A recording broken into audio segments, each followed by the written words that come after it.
സർക്കാർ ജീവനക്കാര് സർക്കാർ മാറുമ്പോൾ പന്ത് തട്ടപ്പെടുന്ന അവസ്ഥ.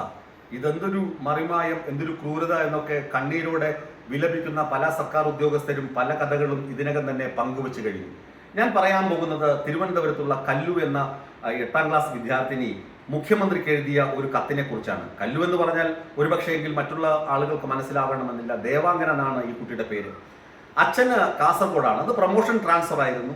അപ്പോൾ അച്ഛൻ നാട്ടിലേക്ക് ട്രാൻസ്ഫറിന് അപേക്ഷ കൊടുത്തിരുന്നു. പക്ഷേ സർക്കാർ മാറിയപ്പോഴേക്കും ആ ട്രാൻസ്ഫർ മോഹം അദ്ദേഹത്തിന് മാറ്റിവെക്കേണ്ടി വന്നു. അദ്ദേഹം കാസർഗോഡ് തുടരേണ്ട ഒരു ഗതികേടിലായി. അമ്മയ്ക്ക് തിരുവനന്തപുരത്തായിരുന്നു ജോലി. അമ്മയുടെ ഒപ്പമായിരുന്നു ഈ മകൾ നിന്നത്, താമസിച്ചത്. അമ്മയുടെ സുരക്ഷിതത്വം ഈ കുട്ടി അനുഭവിച്ചിരുന്നു.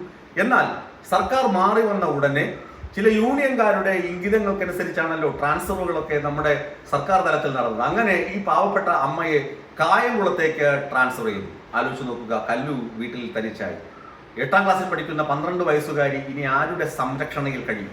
അപ്പോൾ ഇതിന് ഒരു തീർപ്പ് കൽപ്പിക്കണമെങ്കിൽ മുഖ്യമന്ത്രിക്ക് മാത്രമേ ഇതിനകത്ത് ഇടപെടാൻ കഴിയുകയുള്ളൂ എന്ന് തിരിച്ചറിഞ്ഞ ആ പെൺകുട്ടി മുഖ്യമന്ത്രിക്ക് അദ്ദേഹത്തിന്റെ അഡ്രസ്സിലേക്ക് ഒരു കത്തെഴുതി. ആ കത്താണ് നിങ്ങൾ ഈ സ്ക്രീനിൽ കാണുന്നത്.